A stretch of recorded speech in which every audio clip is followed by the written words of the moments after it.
Dhaka metropolitan police ডিএমপিতে যুক্ত হলো 9টি নতুন সফটওয়্যার সিস্টেম।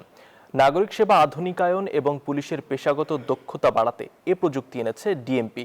বিকেলে ডিএমপি হেডকোয়ার্টারে এসব অ্যাপ ও সিস্টেমের উদ্বোধন করেন পুলিশ মহাপরিদর্শক আলী হোসেন ফকির। তিনি জানান, এই প্রযুক্তি অপরাধ দমনের পাশাপাশি পুলিশি কার্যক্রমে স্বচ্ছতা ও জবাবদিহিতাও নিশ্চিত হবে।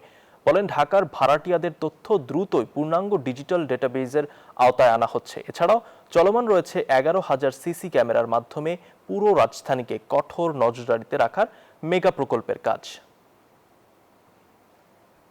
Online training course, DMP residence allocation software, DMP lead management software, traffic duty distribution software, DMP employee performance evaluation software এবং DMP traffic news archive পুলিশের প্রশাসনিক কার্যক্রমকে আরো আধুনিক, স্বচ্ছ ও দক্ষ করে তুলবে।